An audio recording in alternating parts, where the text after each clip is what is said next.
तुर्तुक से आगे बढ़ते हुए मैं अभी एक ऐसे इलाके में खड़ी हूँ जो आज की डेट में टूरिज़्म हॉटस्पॉट है, और ये एक मामूली टूरिज़्म हॉटस्पॉट नहीं है, लाइन ऑफ कंट्रोल पर बिल्कुल सिचुएटेड है।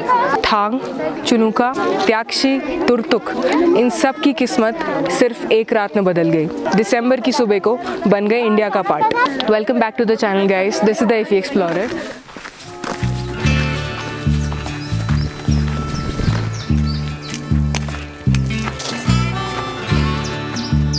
अस्सलामुअलैकुम।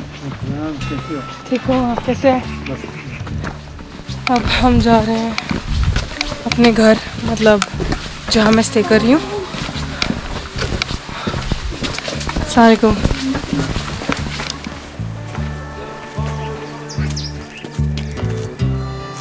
मैं कहाँ रुकी हूँ? तुर्तुक में नहीं, लेकिन एक दूसरे गांव में, जो कि एक ऑफ बीट प्लेस है रहने की। मैं रुकी हूँ द करीम रेसिडेंसी में। इसे हम प्रभु कहते हैं। बकवीट और प्लेन फ्लोर दोनों मिक्स करके गूंथते हैं, टाइट करके ना, फिर बनाते हैं। मेरा भी यूट्यूब चैनल है, उस पर मैंने इसकी रेसिपी दे रखी है। मेरे चैनल का नाम है नीलू द कंट्री साइड ब्लॉगर। पूरा तो गलती मिल रही है क्योंकि मैं वेजिटेरियन हूँ, तो इनके यहाँ पे नॉन वेजिटेरियन डिशेस बहुत होती है, लेकिन फिर भी वेजिटेरियन डिशेस भी होती है बाल्टी कल्चर में। तो क्या बनाया हमने? वेज बले। ओके, इसमें पनीर दिख रहा है मुझे, और पनीर है, मटर है, ये आटे का बना हुआ है, और इसमें हरी सब्जियां भी डाली हुई है। पास्ता टाइप हो गया, देसी पास्ता। हाँ, देसी पास्ता बनाया है। दाल चावल बनाया, और आपके लिए थोड़ा सा सैलेड बना। कैसा लगा? बढ़िया, टेस्टी लगा कि नहीं लगा? मस्त मस्त। तो फिर नाउ हियर इन ब्रेकफास्ट, यहाँ पे बल्तिस्तान की फेमस डिश किसीर के ऐसे चपाती बना देते हैं, और किसीर की चटनी। अब किसीर क्या है? किसीर बोलते हैं बकवीट को। बहुत अच्छा है, बहुत ही अच्छा है। तो भी लद्दाख में खाना होता है वो थोड़ा बेसिक होता है, मतलब नमक मिर्ची कम होता है उसमें, लेकिन सिंस इनका थोड़ा अलग मामला है, मैं खुद हैरान हो गई थी यहाँ आगे की। तुर्तुक से आगे जब बॉर्डर की तरफ जाओगे, बॉर्डर देखने थांग की तरफ, तो रास्ते में एक और गांव आता है त्याक्शी, और त्याक्शी के रास्ते में कैफ़ेज़ हैं, but there is a check post also, जहाँ पे परमिट चेक होते हैं और सब कुछ आईडी वाईडी नाम वाम देना पड़ता है। त्याक्शी में there are only 2 homestays currently, and it's a very offbeat place to stay. थांग में one can not stay at the moment, अभी ऐसा कोई स्टे का कोई जगह नहीं है। 1971 से पहले हम लोग पाकिस्तान के साथ रहे। अचानक से लड़ाई लगी 16 दिसंबर 1971 की बात है। मैं उस वक्त 14 साल की उम्र था। चंद नए गिने बच्चों में मेरा शुमार था जिनको तुर्तुक से आगे पढ़ने के लिए भेजा था। ये तो खैर 17-18 साल का बच्चा था, स्टूडेंट था, मैं पढ़ रहा था अस्कर्दू में।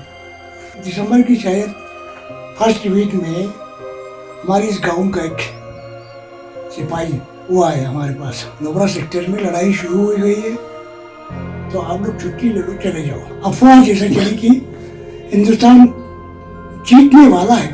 मार्च में जाके वापस विंटर वेकेशन के बाद जाके एग्जाम देना था 10th क्लास का, तो पैदल चलना पड़ा वो कर्दू से यहाँ तक, घर तक। एक हफ्ते में आए बराबर, पाँव में छाला पड़ गया पूरा।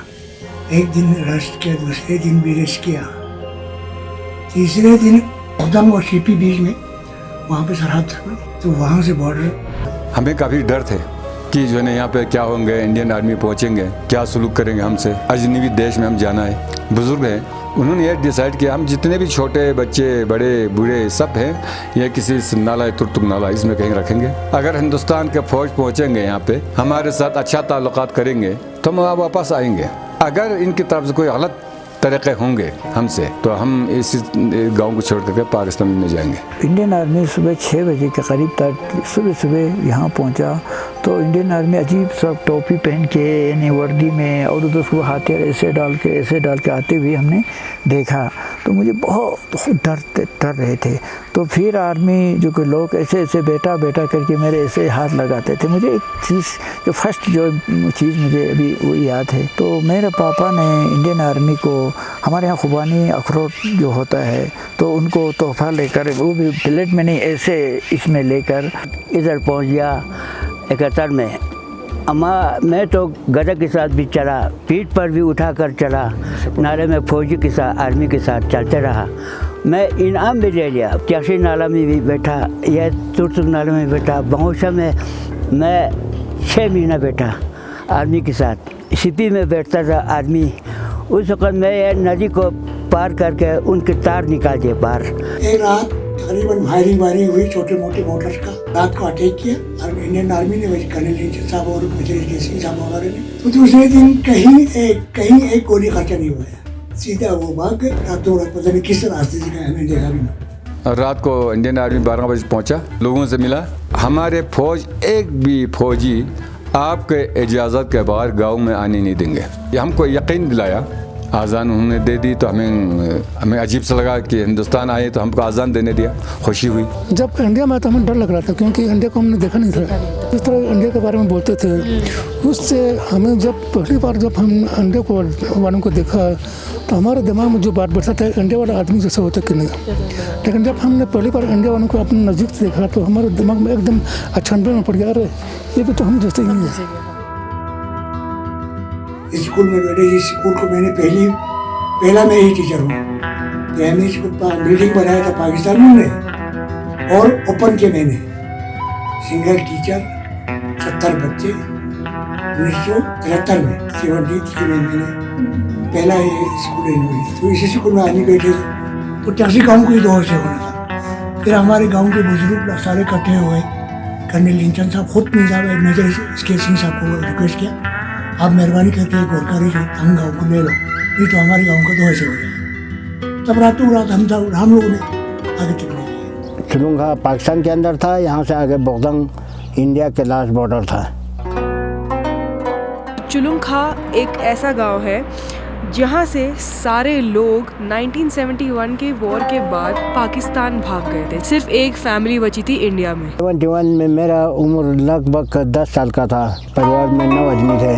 चुलुंगा में कुछ 76 कुनबे थे। जब यहाँ लड़ाई छिड़ा पाकिस्तान और इंडिया के दरमियान, गांव वाले डर के मारे यहाँ से मतलब अपने जान बचाने के लिए निकालने के लिए बोला। तो हमारा दादाजी बहुत सियाना थे, उसने बोला कि हमारे पत्थरों के नीचे बैंकर बना हुआ था, उन बैंकरों में छुप के बैठा था। तो दादाजी ने उनको बोला गाँव से नहीं निकलना, गाँव से निकालेगा तो हम कहीं रुकने के लिए नहीं जगह नहीं मिलेगा और फिसलते फिसलते हम गाँव से मतलब जुदा हो जाएंगे। पाकिस्तान के आर्मियों ने बोला कि यहाँ गाँव में गोलाबारी हो जाएगा और गाँव में कोई भी जिंदा नहीं बचेगा। तो बोल के हमारे गाँव वालों को यहाँ से निकलवाया। हम तो फिर भी हमारे यहाँ एक बड़ा सा पत्थर था, उसके नीचे बैंकर बना हुआ था, पूरा वहाँ बैठ गया। इंडिया आने के बाद हमारे यहाँ बच्चे नहीं था तो काफ़ी ताख़ीर से देर से स्कूल खोला तो हमारा पढ़ाई में थोड़ा सा कमज़ोरी हो गया। हम तो जबकि 10 साल का पहले से ही था। त्याक्षी में भी एक आर्मी स्कूल है, तो जनरली बॉर्डर एरियाज़ में आर्मी गुडविल स्कूल्स होते हैं, आर्मी के ही बनाए हुए, उनके ही रन करे हुए और लोकल टीचर्स अपॉइंट करे हुए स्कूल्स रहते हैं।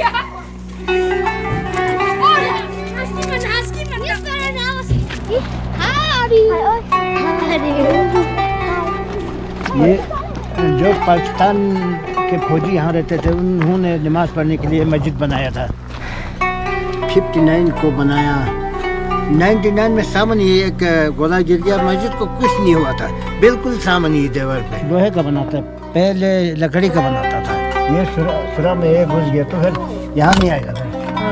ये लकड़ी इधर फंस जाएगा, उधर नहीं जाएगा, तो ये खुल गया तो ये जाता है। ओके, तो ये सारे जो घर हैं इनमें इतने सारे कॉमन फीचर्स हैं, ताले सेम होते थे, तो विच ऑटोमेटिकली शोज़ की बहुत टाइम पहले ये सारा लोकेशन एक हुआ करता था, जो ग्रेटर हिमालयन रीजन जिसे हम बोलते हैं, जब लद्दाख, स्कर्दू, गिलगित सब एक हुआ करता था। मैं इस टाइम खड़ी हूँ अब्बास अली जी के पुराने घर में, इस्तेमाल नहीं करते, सिर्फ जानवर रखे हुए हैं यहाँ पे क्योंकि नया घर बना लिया है। 100-200 तक का होगा। 200 साल तो उस वक्त ये हवा आने के लिए खिड़की बनाता है। जैसे ये पुराने ज़माने का लोग ऐसे ही ज़िंदगी बसर करते थे। मकान का उसको छत भी छोटा डालता था क्योंकि यहाँ सर्दी ज़्यादा थे। Complex histories, complex land geographies, complex borders, यही है सच्चाई ऐसे रीजन्स की। LOC के बाद पाकिस्तान का गांव फ्रानू वो नज़र आता है यहाँ से। बहुत सारे थांग के लोग, तुर्तुक के लोग चुलुंखा के लोग, उनकी आधी आधी फैमिलीज उस साइड बसी हुई हैं। कोई स्कार्दो साइड है, कोई अभी भी फ्रानू में बैठा है, कोई अभी भी वेट कर रहा है। और मुझे यहाँ तक ये भी पता चला है कि उस साइड के कुछ लोग तो चौथी जंग का भी इंतज़ार कर रहे हैं कि कब वो अपनी फैमिली से रीयूनाइट हो। 1971 से पहले हम पाकिस्तानी थे, तो पाकिस्तानी होने के नाते हम अपने देश से प्यार करते थे। अभी भी हमें जो उस ज़माने के जो हमारे क्लास फेलो हैं, जो हमारे बचपन के जो लाहौवाली के ज़माने के जो साथियाँ हैं, जो 1971 की वार से हमसे बिछड़ गए, हम उनको दोबारा देखने पड़े। आपका घर का कौन कौन है वहाँ पे? मेरे घर के मेरे सबसे बड़ा भाई है, जो पाकिस्तान आर्मी में भर्ती था, वो वहाँ बिछड़ गए। वो नहीं छोड़ सकता, आपको पता है वो आर्मी के साथ रहना पड़ता है ना, किसी मुल्क से नमक में तो नहीं कर सकता। जो शादी यहाँ पर की थी उसको छोड़ दिया, फिर वहाँ से दूसरी शादी की। पाकिस्तान में है, हमारे चाचरा का बेटा है। कभी कभी आप फ़ोन आते हैं, वो लोग ने फ़ोन किया तो आते हैं, नहीं तो हम लोग इधर से नहीं कर सकते। आप लोग खजाते हैं, बाल बच्चों को खजाते हैं कि नहीं, क्या क्या कर रहा है आप क्या काम कर रहा है, आप बूढ़ा हो गया। कि सन 1971 में मेरा माँ बाप तमाम रिश्तेदार से हम बिछड़ गया। हमें इंडियन आर्मी ने ही हमें संभाला। मुझे 88 में उन्होंने नंबरदार बनाया। नंबरदार यानी सरपंच। आज लोग गोबा अली के नाम से जानते हैं। ये गांव सबसे दुखित अगर दुनिया में कहे तो भी कम नहीं होगी कि 71 का जंग से पहले आपको मैंने कहा जो जैसे चुलुंखा के लोग भाग गया था, तो इस गांव की जो औरतें बच्चे सब पाकिस्तान रहा हुआ था, बैठा हुआ था। तो इतने में इंडियन आर्मी और कर्नल हिंचन साहब ने सोचा यार यहाँ इस तरीके से गाँव नहीं रह सकते हैं, क्योंकि बेचारा औरत बच्चे उधर, खुद इधर ये ज़िंदगी नहीं गुजार सकते। हाई कमान को लिखा, मेरे पापा को यहाँ से भेजने का फैसला किया, क्योंकि वो पापा को थोड़ा बहुत हिंदी आता था। अब वहाँ पूछने लगा इंडिया क्या था, कैसा था, तो कि बढ़िया था, ये था वो था। तो मेरे पापा को सीधा जेल में डाल दिया, वापस नहीं भेजा। जब पापा को वापस नहीं भेजते हैं तो 3 और 5 साल के बच्चा और 80-90 साल के बूढ़े का कोई नहीं होता, खिलाने वाला ही नहीं। तो उस दिन से शायद मेरा ख्याल में मेरे लिए इंडियन आर्मी एक माँ बाप बन के यहाँ तक पहुँचा।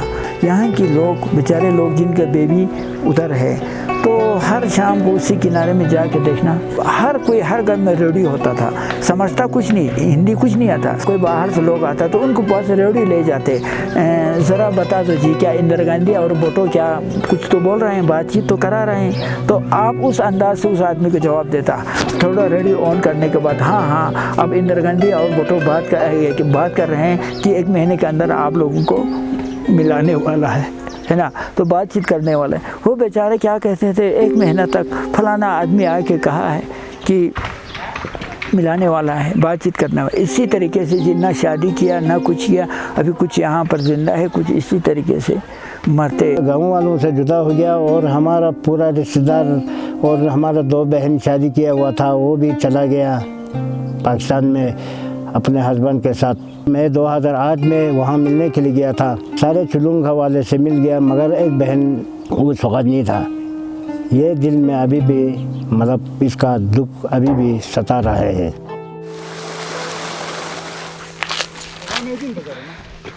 इस टाइम मैं निकली हूँ त्याक्षी के गांव को देखने, ऐसे बाहर से। मैं इंडिया के काफ़ी गांव घूम चुकी हूँ और इतना तो मुझे समझ आ गया कि एनिमल्स के लिए special storage houses, greenery houses बनाए जाते हैं। हिमाचल में आपके लकड़ी और पत्थर के होते हैं, यहाँ पे पूरे पत्थर के हैं सारे। देखो इस टाइम अगर आप जून जुलाई में के एंड में आते हो लद्दाख, तो जो भी बचा कुचा ग्रीन है वो भी आपसे ब्यूटीफुली ग्रीन दिखने लग जाएगा। बट डाउन साइड कि इस टाइम पे फ्रूट्स नहीं मिलेंगे, जुलाई में मिलेंगे सारे फ्रूट्स लगे हुए ना पेड़ पे। गाँव के अंदर भी एक चेक पोस्ट है और इस साइड भी बॉर्डर है। ये जो त्याक्षी गांव जो है इंटायर तुर्तुक बेल्ट में सबसे ओल्डेस्ट गांव है, क्योंकि यहाँ पे 2 कम्युनिटी रहते थे पहले। तुर्तुक में 2 फैमिली थे जिनको यहाँ रू और चुलीपा नाम से जाना जाता था, अपोचुली के नाम से जाना जाता था। लेकिन यहाँ पे दादा और दादू के नाम से जाना जाता था। 2 फैमिली जो है जो पहले यहाँ पे बस गए थे। तो ये जहाँ मैं खड़ी हूँ इसको बोलते हैं चंगरा, गांव का चंगरा। यहाँ पे सरपंच की मीटिंग्स और सारे गप्पे शप्पे वाले चीज़ें सब यहीं पर होती है। चक्की है, पानी से चलता है, ये अभी भी वर्किंग है। और कमाल की बात यह है कि इस जगह पर पुराने घर लोगों ने ऐसे ही रखे हुए हैं, मतलब तोड़े नहीं। वो नए घर बना रहे हैं लेकिन उसके साइड में बना लिया।